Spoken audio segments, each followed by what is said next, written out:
Assalamualaikum warahmatullahi wabarakatuh. Selamat pagi anak-anakku. Gimana kabar kalian pagi hari ini? Sehat semua ya? Masih pagi harus semangat. Ya, pada kesempatan kali ini Bapak sangat senang sekali diberikan kesempatan untuk masuk ke kelas 12 IPS 3 ya. Ya. Sebelum Bapak memulai kelas hari ini, alangkah baiknya kita berdoa menurut kepercayaan masing-masing. Ya, Mas yang di belakang boleh dipimpin untuk doa.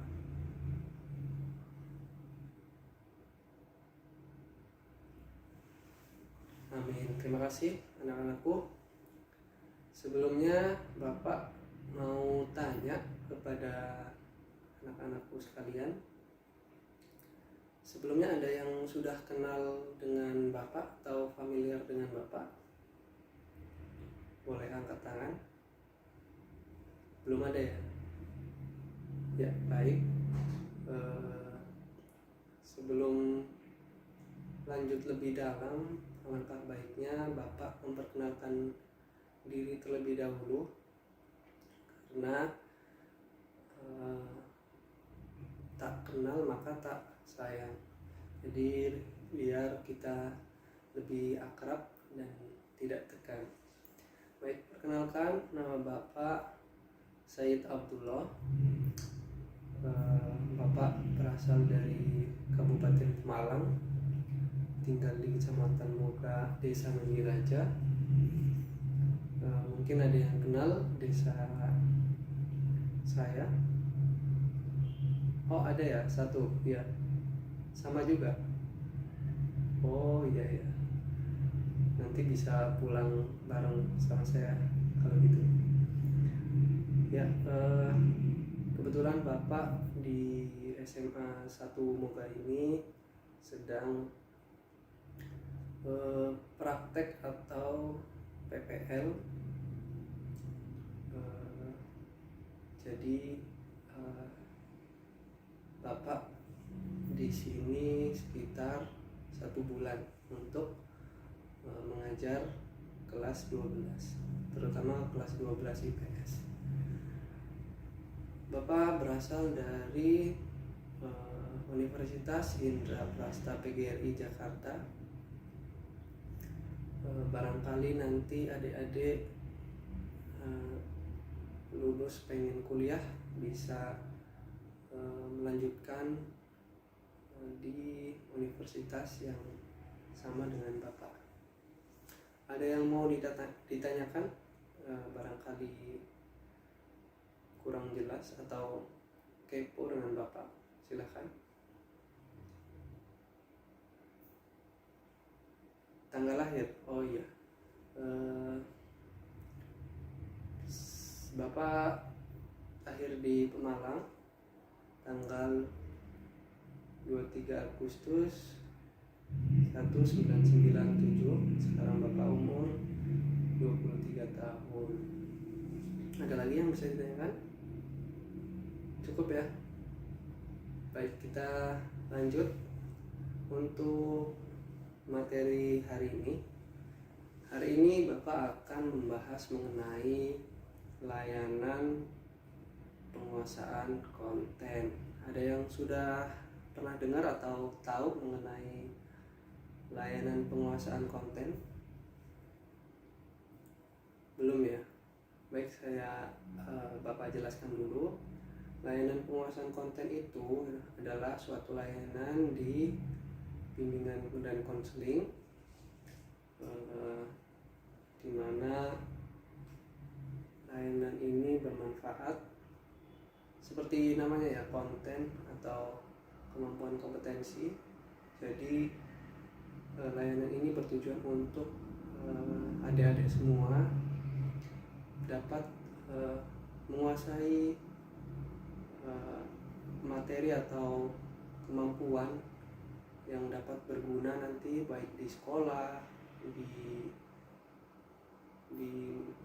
lingkungan sekolah, mungkin bahkan sampai ke masyarakat. Ada yang mau ditanyakan mengenai layanan atau materi pada kesempatan kali ini? Tidak ada ya. Untuk kepentingan bersama, jadi nanti pada saat saya menyampaikan materi, mohon anak-anakku sekalian dapat memperhatikan apa yang saya sampaikan. Jadi semuanya bisa mendengarkan, dan ketika mau bertanya dapat mengangkat tangan terlebih dahulu agar Bapak bisa menunjuk dan tertib. Ngerti ya? Baik. Untuk topik materi kali ini, Bapak akan mengajarkan mengenai tips atau cara berbicara di depan umum atau public speaking ya. Dimana berbicara di tempat umum itu sepertinya sepele, cuman ada beberapa orang yang mungkin bergetar ketika di depan umum, bahkan sampai keringet dingin ya. Mungkin anak-anakku sekalian ada yang mempunyai pengalaman seperti itu ya, ketika sudah dipersiapkan matang-matang, pada saat sudah maju ke depan tapi ngeblank. Nah, sebenarnya public speaking itu juga ada tips biar kita lancar di depannya, mulai dari pembukaannya gimana, terus nanti kita intonasinya gimana, intonasi suara. Jadi audien itu menerima pembicaraan kita tuh bisa sampai ke diterima di pikiran mereka. Jadi keterima lah, maksudnya apa yang kita informasikan dapat diterima dan tidak bosan audionya. Nanti bisa dipraktekkan sama anak-anak sekalian setelah selesai materi kali ini. Jadi gimana sih caranya kita bisa dapat berbicara di depan umum dengan lancar? Yang pertama pasti harus ada persiapan dulu. Nggak mungkin kita langsung tahu-tahu masuk naik ke atas panggung kita ngomong asal gitu kan, nggak mungkin ya. Harus kita menguasai materi, karena kan ada beberapa kita bicara bicara umum, ada yang formal, non formal. Mungkin kalau non formal bisa langsung kita tanpa persiapan, contohnya pidato penyambutan ketika kita jadi ketua RT gitu, kita langsung sambutan gitu, kita tidak usah menyiapkan. Tapi kalau formal, banyak audien dan banyak tamu, kita dilihat banyak orang, nah itu harus dipersiapkan. Kemudian teknik pembukaan pada saat pertama kali, karena pembukaan ini sangat penting. Ketika pembukaan kita sudah berjalan lancar, audien itu akan terfokus pada diri kita. Jadi kalau pembukaannya sudah bagus, biasanya ke belakang-belakangnya itu bisa menyesuaikan. Jadi kita udah dapet feeling yang relax. Apa sih manfaatnya untuk kita belajar public speaking itu? Ada yang tahu manfaat public speaking buat diri sendiri, diri kita? Ya, Mas, jadi apa? Oh ya, menjadi kita lebih percaya diri yang pertama, kemudian bisa berpikir lebih kritis. Jadi kita manfaatnya itu banyak ya public speaking, apalagi anak-anakku sekalian kan ini jurusannya IPS, lebih ke arah sosial. Nanti bisa jadi seperti Bapak menjadi konselor atau menjadi apa namanya, psikolog. Intinya kan lebih ke sosial, jadi harus pintar ngomong di depan umum. Mungkin punya yayasan, nanti harus bisa mempromosikan yayasannya supaya para donatur itu mau, seperti itu. Yang ketiga juga bermanfaat untuk meningkatkan kompetensi percaya diri kita. Itu sangat penting.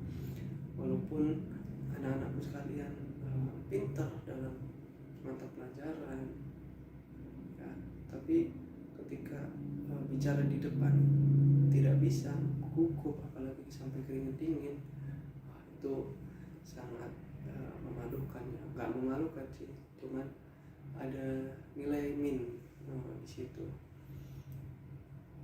ya.